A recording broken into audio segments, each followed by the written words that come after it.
Apple won $17 billion, and they use that for other reasons, I guess, or to run the European Union. So I'm not knocking it. They're doing what they should be doing, perhaps, for the European Union, but it does create ill will.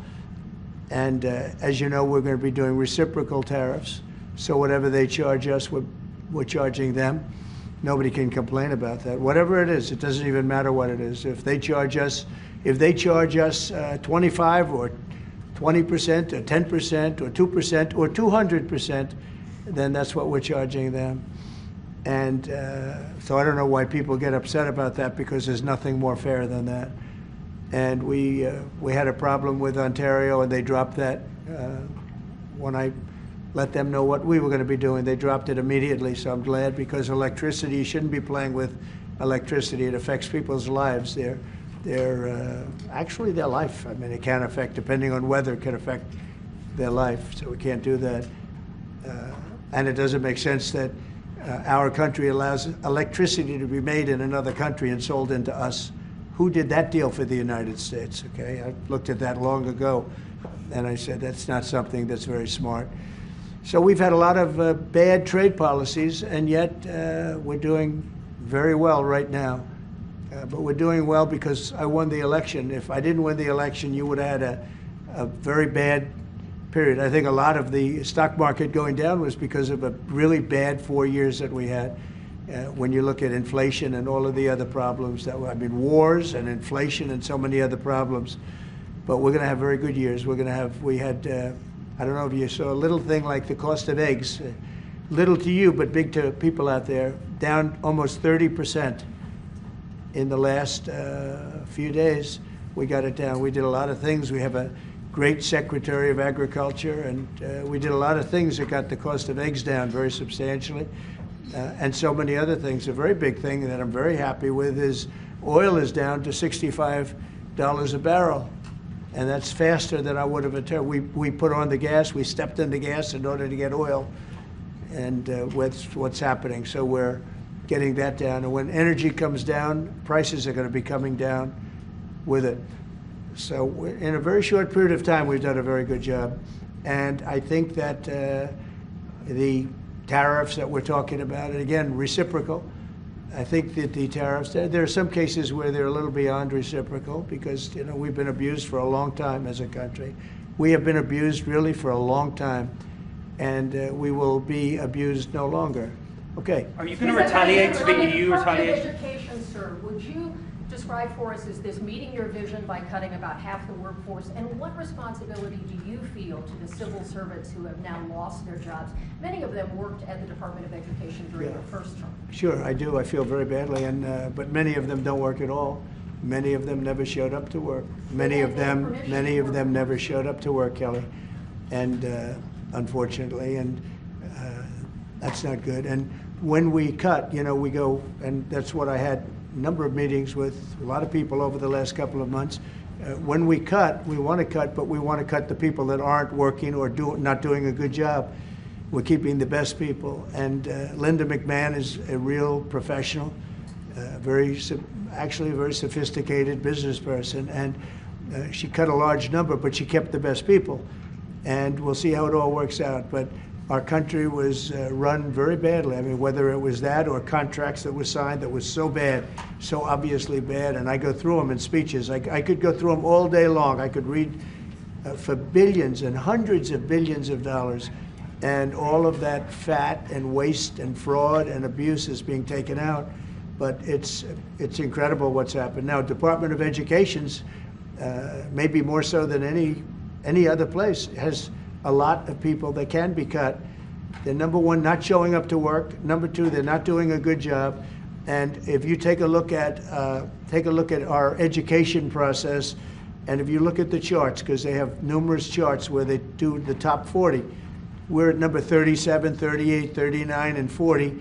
And recently they hit, during Biden's last few days, they hit last. So they were number 40, and yet we're number 1 in cost per pupil. So it's pretty bad. But we have a dream, and you know what the dream is? We're going to move the Department of Education. We're going to move education into the states, so that the states, instead of bureaucrats working in Washington, so that the states can run education. And you have Norway, you have Denmark, you have Sweden, you have Finland, you have various countries that do very well. You also have China that does very well in education, which is a pretty big tribute to China, I must say. 1.4 billion, and they're in the top 10, and it's pretty amazing. So we can't blame size anymore. You know, normally you'd blame size. It's too big, how can you do it? But China does it. So we think when you move it back to Iowa and Indiana and all the states that run so well, there's so many, I could name 30, maybe almost 40. Those will be as good as Denmark, those will be as good as Norway, and they'll be as good as any of these. I believe they'll be as good as any. Now then you're going to have 10 that won't be so great. You're going to have 5 that will not be good at all, but we'll work with them and we'll get them to be good. But what we want to do is always school choice, but we're going to do school choice, and we're doing it. But we want education to be moved back where the states run education, where the parents of the children will be running education, where governors that are doing a very good job will be running education, not run. I drive through the city and I see like so many buildings, Department of Education, Department of big buildings, and by the way, they're empty. Nobody shows up to work. So I think Linda did a very good job. Mr. President, do you have a meeting with Vladimir Putin scheduled or a conversation? What would be your message I to won't him? comment on that, but we had a great success yesterday. We have a full ceasefire if it kicks in. We have to see. It's up to Russia now. But we've had a good relationship with both parties, actually, and we'll see. We'll be knowing people are going to Russia right now as we speak, and hopefully we can get a ceasefire from Russia. And if we do, I think that would be 80% of the way to getting this horrible bloodbath finished. It's a bloodbath is taking place over there. On average, 2,000 to 3,000 young people a week are being killed in that stupid war that would have never happened if I were president. So we have people going over there. Mr. VP, do you have anything to say about it? Because you're very much involved. What's going to happen? Well, we've got some conversations that are happening on the phone and in person with some of our representatives over the next couple of days. As the President said, we think that we're in a very good place where the Ukrainians have agreed to a ceasefire, and we're now going to see whether we can get the Russians to agree to a ceasefire too, and we'll certainly have news on that when we find out that news. Are you confident that Vladimir Putin will keep the ceasefire, considering that he's broken them in the past? We haven't spoken to him yet with substance, because we just found out and we just were able to get Ukraine to agree. So we're going to know very soon. I've gotten some positive messages, but a positive message means nothing. This is a very serious situation. This is a situation that could lead to World War III. And Biden should have never let it happen. Incompetence allowed this to happen. This shouldn't have happened. October 7th in the Middle East should have never happened with Israel. The horrible leaving, the way they left Afghanistan should have never happened. Inflation should have never happened. You know, we have great inflation numbers, by the way, just got released. Inflation is way down, and it's based on what we've done, and we've done it in a very short period of time. You know, we had virtually no inflation. For 4 years, we had almost no inflation, and when these characters took over, we went from no inflation to the worst inflation probably in the history of our country. So it's very interesting. Go ahead. Are you going to retaliate against me? And by the way, I have to speak of inflation. I love these socks. What's with these socks? It's an honor of the Taoiseach. I'm trying to stay focused, but I'm very impressed with the VP's socks. That the United States is recognized as having such an important role in the peace process, and yet half the parties from the Northern Ireland government have decided not to come to St. Patrick's Day celebrations. They haven't, what? They haven't come over, they're boycotting the St. Patrick's Day celebration. What are they boycotting? They are talking about your position on Gaza as one of the reasons why they Oh, I haven't heard that. I really haven't heard that. Look. Can I just say, I got to pay Yeah. tribute to the President on the peace initiatives. The one thing we've learned in Ireland about the peace process that you've just spoken about, and I recall back in the early 90s, when the first tentative steps to get peace in Ireland, people criticised people like John Hume or people like Albert Reynolds, the then Taoiseach. But they kept going. And when we got that ceasefire in 1993, okay, it took a number of years to get the comprehensive peace settlement, But again, the guns more or less largely went silent. The war in Ukraine is a devastating war on young people. And I think that very simple, straightforward narrative is to be commended. We all have children. We would be shocked at the prospect of young people losing their lives in that number, be they Ukrainian, be they Russian, whatever. Anything we can do to stop the violence, I think, is an extremely positive day. And there will be all sorts of people having qualifications on it and all the rest of it. It's our job then to work on it and to try and build it, Europe, US and everything. I will say, and thank you for that, but I will say, last week 2,500 young people died while we sit here and talk. Yeah.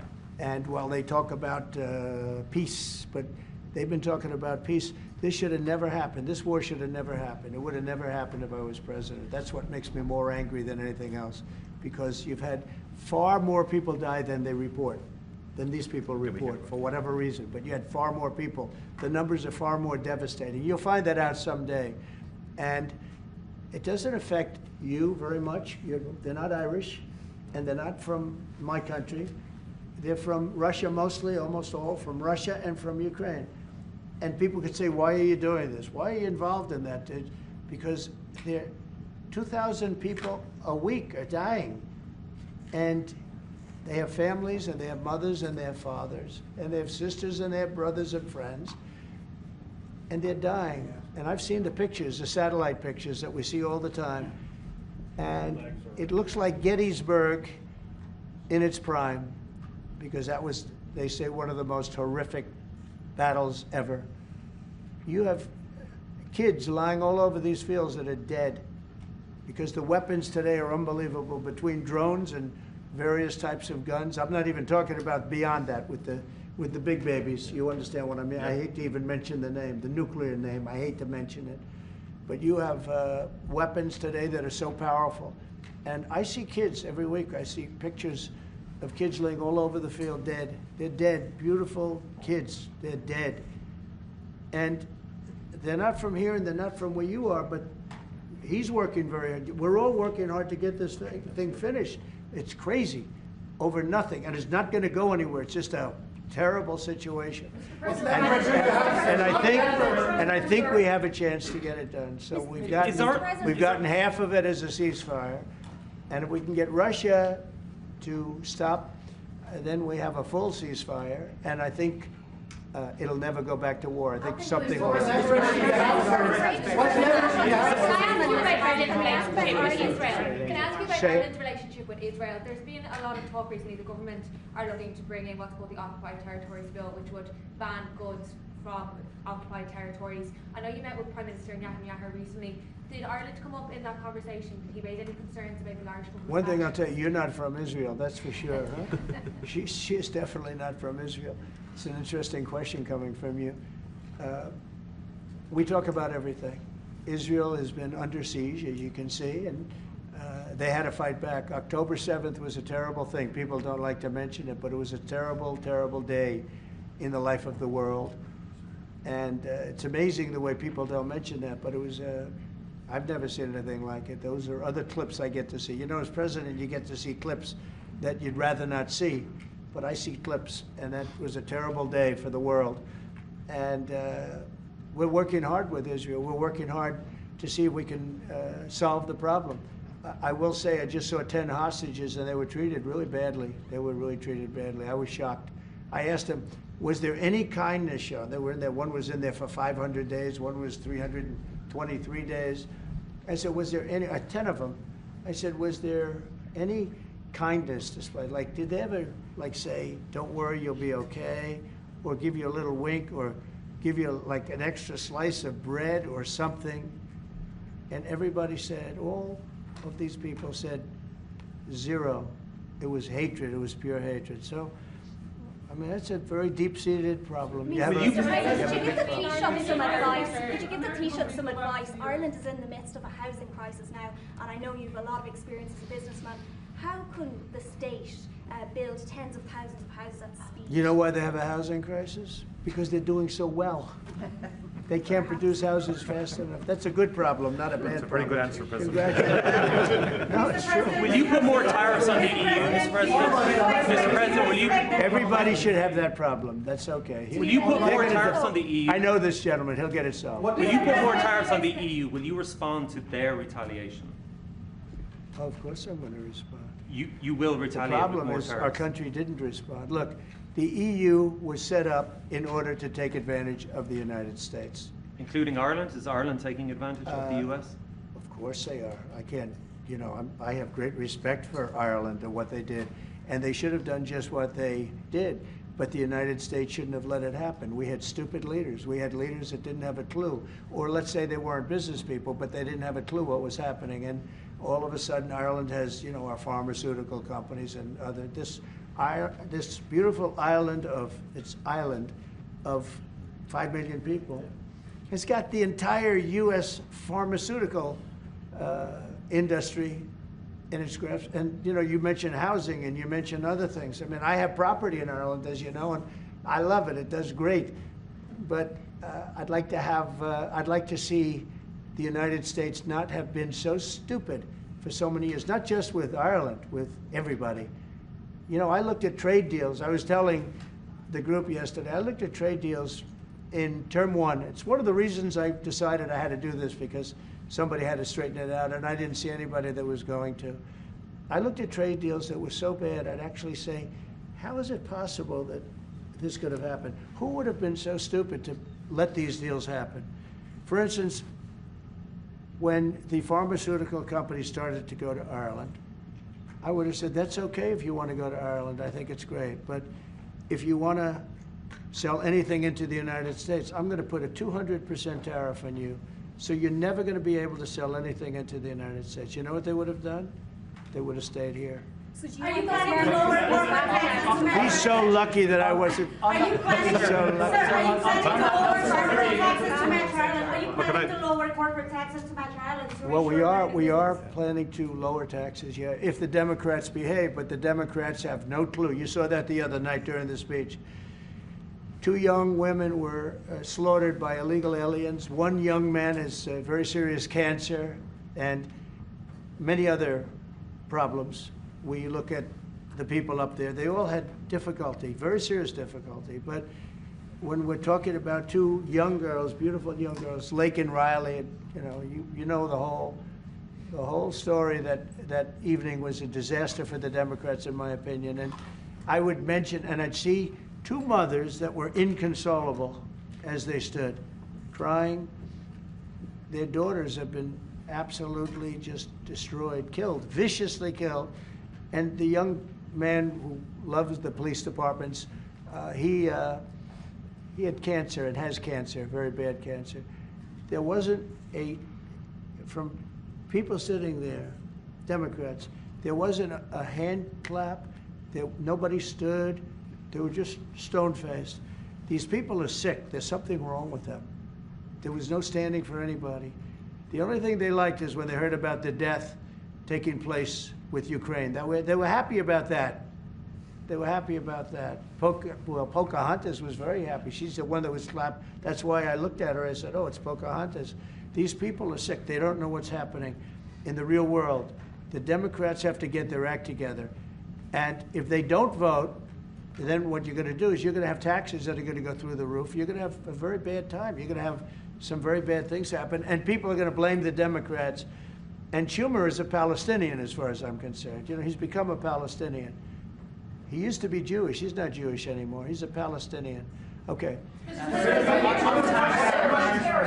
tariffs, there's been a lot of on and off, some inconsistency. There's no inconsistency, only with NBC, which is one of the worst networks on television, by the way. Let me just tell you the inconsistency. I have the right to adjust. And I was called by the automakers, as an example, General Motors, Ford, etc., the big 3, the big 4, and they asked me to do them a favor. Could I delay it for a period of 4 weeks so that they're not driven into a little bit of a disaster for them? They actually love what I'm doing, but they had a problem. And I'm not like a block that just, I won't delay. It's called flexibility. It's not called inconsistency. It's called flexibility. And I think you want me to be flexible too. Is flexibility going to be your ongoing view towards? Sure, I'll always have flexibility, but there will be very little flexibility once we start. April 2nd is going to be a very big day for the United States of America. The United States of America is going to take back a lot of what was stolen from it by other countries and by, frankly, incompetent U.S. leadership, grossly incompetent. I gave you an example of Ireland. I would have never let that happen. Impossible for that to have happened. But we're going to take back our wealth, and we're going to take back a lot of the companies that left are coming back. If you haven't read, we have the biggest computer chip company ever, has virtually all of the market. I didn't call them, they called me. And they called for two reasons. Number one, we had a great election of somebody that they want running the country. And we won in a big mandate. We won every swing state. We won by millions of votes. We won by 2,750 districts to 500. Think of that, 2,750 districts to 500. That's why the map, when you looked at it, was entirely red, meaning Republican. Not meaning communist. Meaning so anyway, look, this country needed somebody to defend it. It's this big, beautiful place that was being ripped off by illegal immigrants coming in from prisons, coming in from mental institutions, gang members, gang leaders, drug dealers, pouring into our country with the open borders. I am so angry at the last 4 years at what they've done to our country, what they've done to this country between inflation, but maybe the most that bothers me is that they would allow millions of people to come into our country that are stone cold murderers, killers, drug dealers, the worst gang members, the worst people allowed into our country. And we're now getting them out. We're going to get them out. We're getting them out. I want to thank Tom Homan, by the way. He's doing a great job. And I want to thank Kristi Noem, who's doing a fantastic job. This is a job that's so unnecessary. This should have never happened. This should have never happened. So we're bringing back our country in many ways, not only financially, and financially we'll be stronger than ever before. I think the markets are going to soar when they see what's happening. I'll tell you what, I'm called every day by numerous big companies. I spoke at the Business Roundtable yesterday.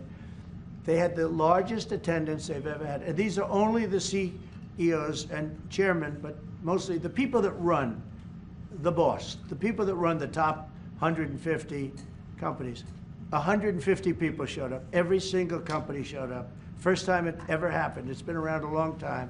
The biggest business leaders. We had a great discussion, went really well. And I want to tell you, there's tremendous optimism out there about our country in terms of regulations being cut, in terms of taxes being cut. And it would be great if the Democrats would do what's right. It would be great if the Democrats would do what's right for our country for a change, because they really are. They've lost their way. They've lost their way. They think that people pouring into our country from prisons, jails, murders. We have 11,088 murderers that were allowed into, people that murdered people, half of which murdered more than one person in our country. We're getting them the hell out. But who would allow this to happen? Who would allow men to play in women's sports? And they're still fighting it. It's got to be a 95% issue. But they're on television this morning. I see this person, a Democrat, say, we should have the right. No. Men should not be, they're hurting women. They're hurting women very badly. They're hurting women. And they should not, and they're also demeaning women. But who would want these things? And everything's transgender. Everybody transgender. That's all you hear about. Now, that's why we won the election in record numbers. But very importantly, now it is what it is. The Democrats should get with us and come up with good tax policy so that Ireland and other countries can't take our businesses away from us. And he understands exactly. You guys did the right thing. I'm not upset with you. I think I respect what you've done. You've done a great job. President. But our people did a very bad job. How advanced are your plans to try and bring some of those companies back to America? Will you be briefing? Well, I'd love to have him back. I mean, I'd love to have him back, but he'll be fighting me on it. I mean, what I would say, President, if I could, 1 second, just make the point. It's a two-way street too, and we are investing a lot more in America now. And people may not realise, but Ryanair, one of our biggest airlines, for example, I'll trade. AirCap, I'll trade. they buy more. The two of them together buy more Boeing airplanes than anybody else outside of America. That's a little-known fact. It doesn't turn up in the statistics, but Ryanair and AirCap, big aircraft leasing company, Irish company, have done great work with Boeing and huge investments over the last couple of years, you know. So, and there's a lot of Irish companies here now, about 700 odd Irish companies based in America. Glanbia, you know, Smurfit, Waterrock, I was saying to you this morning, Vice President, a lot of them creating thousands of jobs in America. And it's only fair. I mean, that's correct. That's right. That's the way it should happen. And I think it's a very good relationship we have. It's a historic one. It's happened over time. We've added value to American companies. We've increased our value. They've got access to the European market, and they did all of that. I understand where you're coming from fully. But I think it's a relationship that we can develop and that will endure into the future, and will change, it will adapt, and you're evolving and you're doing things. And they've done a very good job. Now, I just will say this. But with all that we've said, we can talk about Ryanair. There's a massive deficit. I don't mean by a little bit. I mean, there's a massive deficit that we have with Ireland and with other countries too. And we want to sort of even that out as nicely as we can, and we'll work together. We're going to work together great, but the deficit is massive. Will you hear this one? You said earlier that it was now up to Russia in terms of the ceasefire. Yeah. Is there anything you can do in terms of pressuring Russia, or in terms of sanctions, or what can you do? We can, but I hope it's not going to be necessary. Sure, we can pressure. We can do that with Russia. Remember this, Russia took Georgia from Bush, right? They took Crimea from a man named Obama, Barack Hussein Obama, right? They tried to take the whole thing from Biden. They're going for the whole ball of wax. Who was the only one that never took anything from? Trump. And in fact, I'm the one that stopped Nord Stream 2, the pipeline, the biggest pipeline anywhere in the world. I stopped it. It was dead. And then Biden got in and he approved it. Nobody mentions that. What I did to Russia was very tough. I was the toughest ever. But nope, they never took anything from me. They took them from Obama and Bush, and they took it from Sleepy Joe Biden. With Biden, they wanted to take the whole country, but I think I've stopped that, but we'll see. But yeah, there are things you could do that wouldn't be pleasant in a financial sense. I can do things financially that would be very bad for Russia. I don't want to do that because I want to get peace. I want to see peace, and we'll see. But in a financial sense, yeah, we could do things very bad for Russia. It would be devastating for Russia, but I don't want to do that because I want to see peace. And we're getting close to maybe getting something done. We've got Ukraine done, and as you know, I've always said that Ukraine might have been the more difficult party. You were here a week ago when some interesting things happened. I had somebody that didn't seem to want peace. Now he's agreed to peace. So we'll see what happens. Brian? Yes, thanks. Thank you. First, we'll congratulate you on your lower inflation core rates. Thank you. Gas prices going down, airline prices going down. This is for the Irish gentleman here, if I can see it real quickly. Welcome to the United States. You look great. Thank you. Nice to meet you. Now you feel good. He knows. What's coming next? Ran on MAGA, Sorry? Make America Great Again. If you could run on MEGA, Make Ireland Great Again, what would your #1 issue be for people in Ireland right now to make your country stronger? And I've got a 2-part question to that as well. Yeah. The #1 issue in Ireland is housing, to be honest, and I think it was correctly pointed out. We've got to build more houses. We've got to build them faster to give the young people of Ireland an opportunity to afford to buy a house or to afford to rent a house. We have a lot of other good things happening. That's my #1 priority. Wonderful. Are you trying to and my service second the part question to this, Ireland is known for very happy, fun-loving people, great attitude, many in this room right now that I've met. Why in the world would you let Rosie O'Donnell move to Ireland? I think she's going to lower your happiness level. That's true. Thank you. I like that question. Mr. Do you know you have Rosie President, O'Donnell? Do you know who she is? Do you know who she is? Yeah. You're better off not. You're better off not knowing. Prime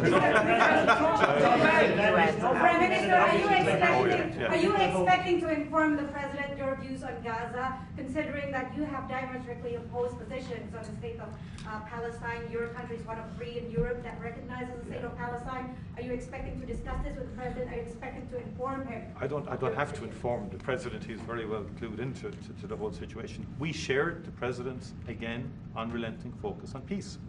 And he's envoying, the President himself, as soon as he came into office, went to get a ceasefire. We've been calling for a ceasefire for a long time. We want to consolidate the peace. That is our fundamental aim. We want the hostages out. I've been saying it from day one. It's a horrific thing to do to take someone as a hostage. And I went to Kibbutz Be'eri after October the 7th in solidarity with Israel, and that gets forgotten. And I went a week or 2 afterwards. I saw the kibbutz. It was a shocking thing to see, even though it was a week or 2 after the horror. It was a village. You could see life going on prior to the attack. It was something that will not leave me. And I've been interested in the Middle East for a long, long time. It's complex, and it's all of that. But we do desperately need the hostages out, all of them. It's been far too long. Let me finish. And then we need a ceasefire. We need to consolidate that. We need a surge of humanitarian aid into Gaza. Because again, there's too many children and too many people starving and so on. Just too many. And it's that humanitarian impulse is what motivates the Irish in respect of its views. And I've always been of the view, it's been our view that a 2-state solution would be ideal. It's become much more challenging and difficult as time has moved on. But that has always been our position. But it's genuinely to have people, because we've gone through this. We discussed this prior to you coming in. We've been through some of this. People hating each other, terrible acts of violence carried out on each other. We came through it. It's our earnest hope that Arab and Jewish people can live side by side. And I've met with people, parents of children who were killed on both sides, called Parent Circle in Israel, and they work to try and bring people together. It's difficult work. What about the President's plans to expel Palestinians out of Gaza? Are you discussing that with him and giving him your... Nobody's expelling any Palestinians. I don't know. Who are you with? I'm with Voice of America, sir. Oh, no wonder. Okay, Voice of Taoiseach, how he feels about the President just saying that he would like to take back U.S. companies, pharma companies based in Ireland. Well, I think the pharmaceutical companies in Ireland are doing very well, as the President has outlined. Again, I think it's about that two-way partnership. I understand fully where the President is coming from. I think there's actually room. Now, we can discuss all this. I think there's room for those companies to grow in America, and many of them, by the way, have already announced fairly significant manufacturing investments now. It's true, just recently. Like people like Eli Lilly, for example, who have been a long-standing presence in Ireland since the 1970s. I spoke to the CEO recently. He's great. Great guy. And he's announced, I think, about a $50 billion investment in America. New plans. But there's big investment, they've had big investment in Ireland. Ireland has served them well too, The workforce is very strong. It's an educated workforce. They've delivered well. During COVID-19, a number of CEOs said to me, a lot of the plants in Ireland were the only plants that never closed for a single day during COVID. Not a single day. Productivity is good and so on like that. But look, there swings around. Mr. President, thank you so much. You spoke to Vladimir Putin for quite a while. Yes. So I want to know your assessment. When you take this deal to him now, how do you assess the chances of Putin? I have no assessment, and I don't go by chances. I think it makes sense for Russia.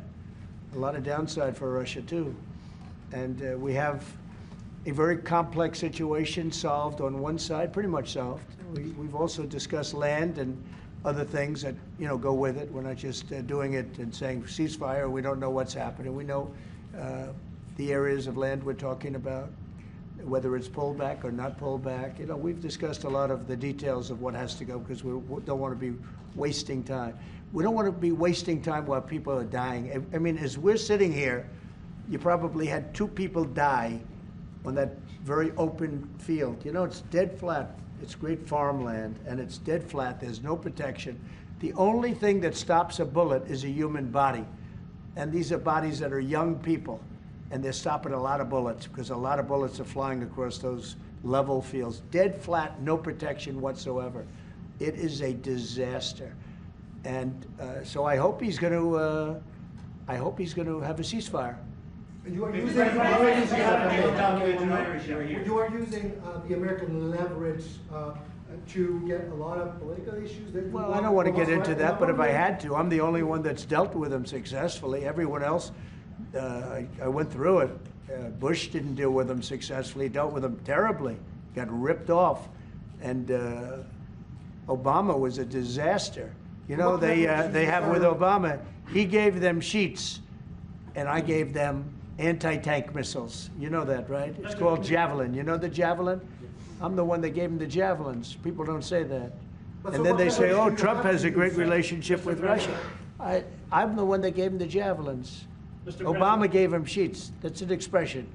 He gave sheets, I gave javelins. So, Mr. President, how worried should the undocumented Irish be about your administration that you don't round them up and send them home again? oh, I think the Irish love Trump. We won the Irish with a tremendous amount of vote. I want to thank you very much. We won in the 80s with Irish. I got the Irish vote. I think I have it locked up pretty good, unless I did something very stupid, like drained your company, your wonderful place of all of its companies. If I drained Ireland of all of the companies, maybe I'd lose the Irish vote. I don't know. But right now, no. I love it. I've been there many times, as you know, yes. And we don't want to do anything to hurt Ireland. We want to, but we do want fairness, and he understands that. No, that's enough, Kelly. Thank you.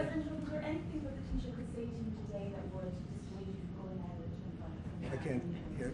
Mr. President, it's Irish American Appreciation Month. You've named it there. Who's your favourite Irish person? Oh, there's so many. Are you kidding me? Well, I do happen to like your fighter. He's got the best tattoos I've ever seen. I don't know if I'm a big, but that. Conor McGregor. Boy, you have. Well, Conor's great, right? You know, talking about Conor, but you have a lot of great Irish fighters, actually. Great fighters. I don't know what that is, but Ireland's always had a lot of good fighters. You know why? Because they're tough people. They're smart people and they're passionate people. And they really have been, over the years, so many. I think your father was a great fighter, right? He was, you did. Wow, Right. And yet, look at you, you're so smooth and so... He was a very good defensive boxer. He could duck and he could weave. He was a really good... He was a good boxer, yeah. Right, He fought for Ireland, boxed for Ireland. And yeah. That means you genetically, I'm not going to mess around. Okay, let's a couple of more from somebody that didn't ask a question. Yeah, please go ahead. Mr. President, should Apple go back to the U.S. from Ireland? Who? Apple. Oh, Apple's been treated very badly. Look, Apple had tremendously bad luck. I thought they had a very good lawsuit, but they lost. We fought with them. $16 billion. $16 billion, and they're after a lot of our American companies. See, that's what's unfair. It's a European Union. I'm not blaming you. I'm blaming the European Union. The European Union's gone after our companies, and Apple's a great company, and they have to give $16, $17 billion on a lawsuit that I didn't think was a good lawsuit. No, that's not good. No, the European, we have a problem with the European Union. They don't take our farm products. They don't take our cars. We take millions of cars, BMWs and Mercedes-Benz and Volkswagens and everything. We take millions of cars. I said to Angela Merkel at the time, I said, Angela, how many Chevrolets do we have in the middle of Munich? Why, none. I said, you're right, we have none. That's the way it is, we have none. No, I'm not happy with the European Union, I want to tell you. And, will you put tariffs and on we're cars? going to win that. We're going to win that financial battle. It's a financial on battle. European cars, Mr. President? Tariffs on European cars, is that something you're now considering? Oh, absolutely, I will do that. Yeah. Mr. President, Think of it, they have millions of cars coming in, millions and millions of cars. One of probably the largest. Japan's very big too, but and they don't accept our cars. We make great cars. They don't have our cars, but we have their cars. They don't have our farm products. We have the greatest farmers in the world.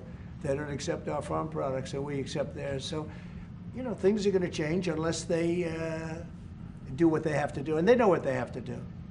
this is not going to be a tough battle. In my opinion, not going to be tough.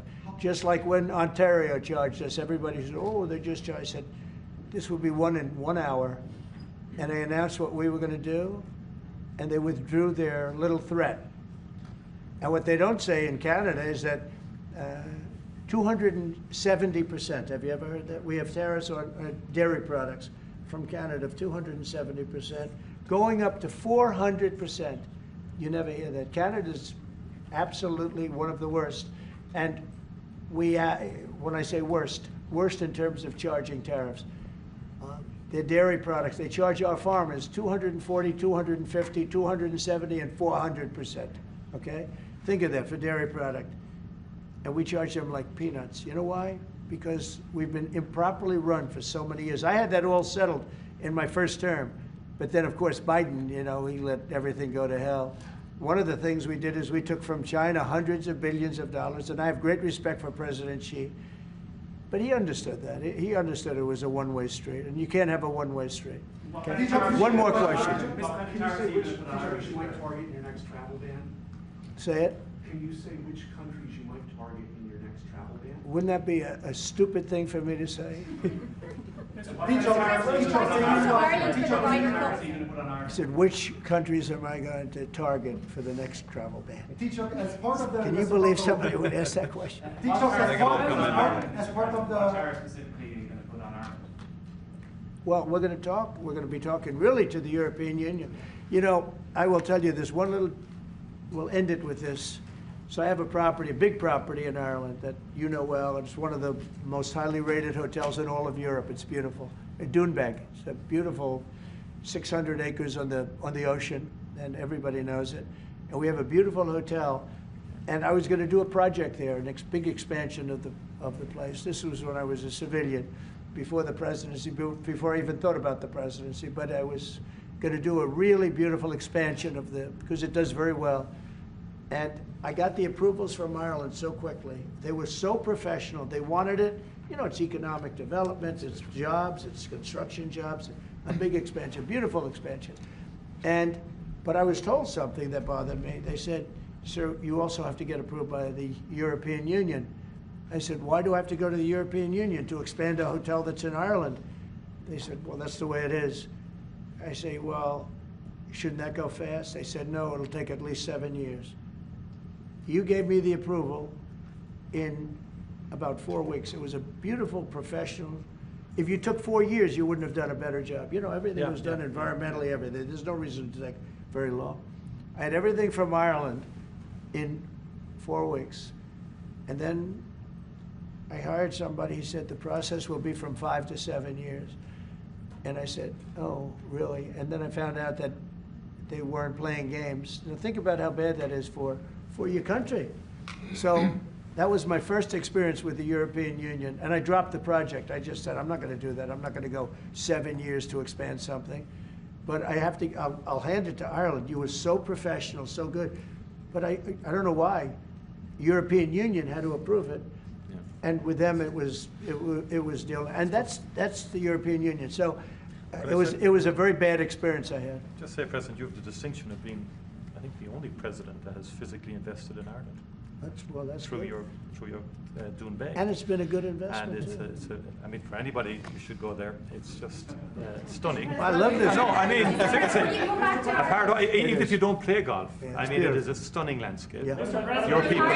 Your people have restored it very well, and our people are going to continue to work with you on that piece to do it all sort of effectively and so on. They've had a great relationship. But it is great, and the local people.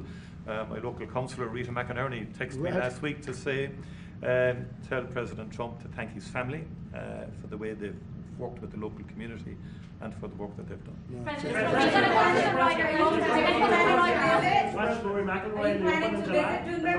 I love Rory. I think Rory's great. He's a great golfer. He just won 2 weeks ago. He's a great guy. I played golf with him 3 weeks ago. And he's really a fantastic player. He's in good form, too. When he played with me, he played very well, I can tell you.